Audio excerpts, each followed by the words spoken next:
أعوذ بالله من الشيطان الرجيم بسم الله الرحمن الرحيم ورب اشرح لي صدري ويسر لي أمري والعقدة من لساني يفقه قولي ورب زدني علما اللهم آمين. Assalamu alaikum wa rahmatullahi wa barakatuhu. Welcome to the third review session of Behind the Scenes, a class taught by Sheikh Omar Suleiman. This review session is brought to you by Qabilat Bushra. We are going to begin with the third part of the class, which basically spoke about which emphasized the duties and the responsibilities of the tongue. There's a Tirmidhi hadith where Rasulullah sallallahu alaihi wasallam said that when the son of Adam gets up in the morning, all of the organs of his body submit to his tongue and say, "Fear Allah subhanahu wa ta'ala with us, for our condition is according to you. If you are good, we will be good. And if you are bad, we will become bad." That is how valuable the tongue is in our bodies. We also have Umar ibn Khattab anhu's statement about whoever talks too much will increase his chances of committing sins. All those things are a way to emphasize how important it is that we understand the value of our tongue and we keep it, as Hassan al-Basri said, between the gates. In other words, the teeth and your jaw is the gates to your tongue, and learn to use your gates properly. Muad also said to Rasulullah sallallahu alaihi wasallam when he asked him what are some of the things we will be punished for, that we say, and Rasulullah sallallahu alaihi wasallam said that nothing causes a person to fall on his face in hellfire more than the harvest of the tongue. And the tongue includes Twitter, Facebook, text messaging, emails, everything. And a really good example that Sheikh Omar used in class was, he said that when we look back at our emails from 10 years ago and we see what we had written, it gives us an indication of how Yawmul Qiyamah will be, where we will be completely bewildered when we see the things that we have done and said, and they will be brought before us. Sheikh Omar also used the example of Luqman, the wise, who was ordered by his master to bring the most valuable body part of a lamb, and Luqman returned with the tongue, and when he was asked to bring the worst body part, he also returned with the tongue again. This was an indication that the tongue can be the best thing that you have, or it could also be the worst thing that you could have, depending on how you use it. And that brings us to ghiba. Ghiba is obviously backbiting. And one of the things that we need to remember is that linguistically the word ghiba comes from the word ghaib, which means absent or unseen. So ghiba therefore occurs when the other person is not there, is not present to defend themselves. This is why Allah subhanahu wa ta'ala has described ghiba as equivalent to eating your dead brother's flesh. Rasulullah sallallahu alaihi wasallam also asked his companions about this when he said that, "Do you know what backbiting is?" And they responded, "By Allah and His Messenger sallallahu alaihi wasallam knows best." Rasulullah sallallahu alaihi wasallam explained that backbiting implies talking about your brother in a manner he does not like. So if what you said about him is true, then it is ghiba. But what you said about him is not true, then it is namima, which is slander. And we're going to talk about slander in about a minute. So ghiba is when you backbite about someone and say something that is true, but that person would not like it to be said. So some of the remedies, and you can watch on this slide, for backbiting are definitely regretting backbiting and ensuring that you do not do it again. Lots of istighfar, and you can also do some good to make up for it by doing good things for that person and going out of your way and making an effort to do good things for that person.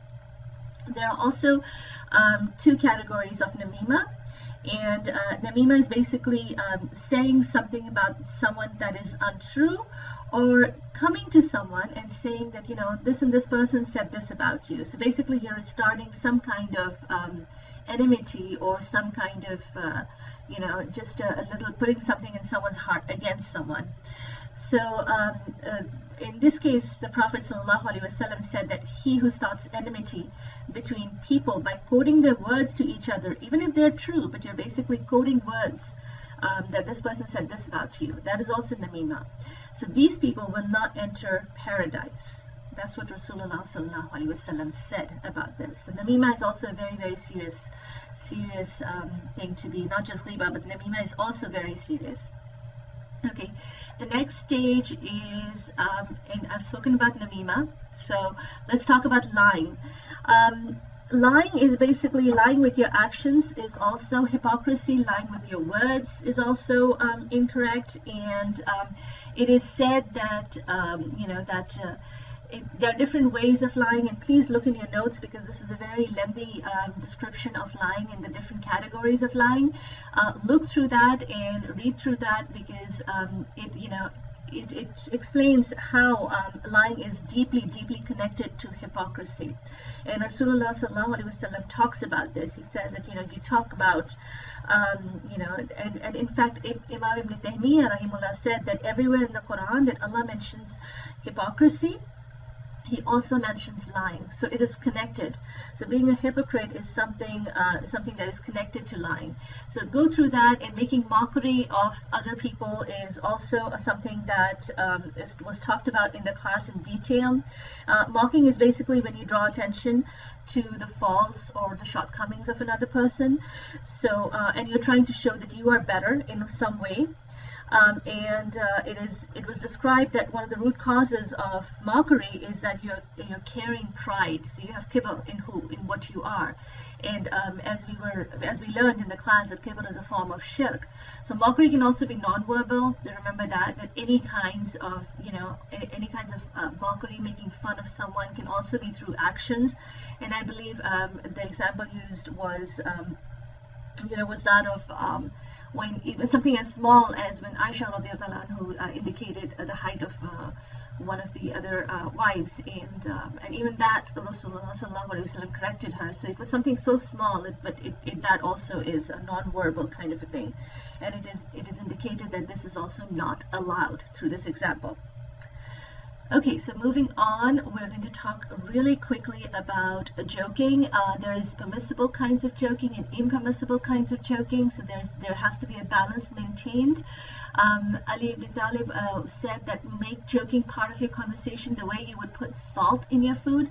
So too much of the salt is bound to hurt you, and too little is going to make your food bland. So humor is encouraged in Islam, but to a certain extent, and certainly not something that is permissible if you are lying to create humor. So there needs to be an honesty attached to it as well. There's a list on the slide of what to avoid while joking. Go through that, and again, that's in your notes as well.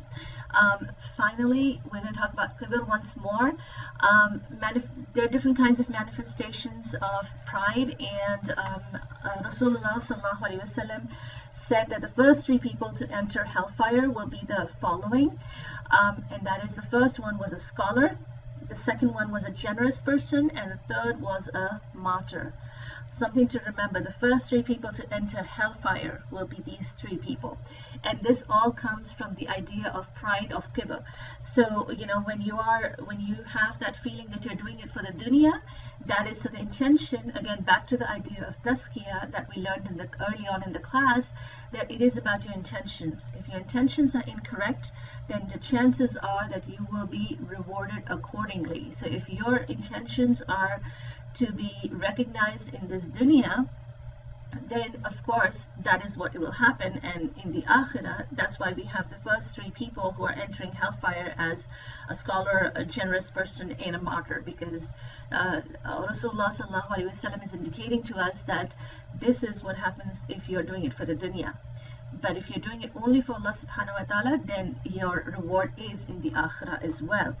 And an example of this is, one way to get away from riya is, just basically feeling that you're better, is that you try to do things that are hidden, so do good deeds that are hidden. And one of the stories that Sheikh Omar told us was when the Muslims were fighting the Romans, and that one soldier who went through the hole and opened the gates from the other side so the Muslims could defeat the Romans, and that person was asked to come forward, and for 3 days he did not come forward.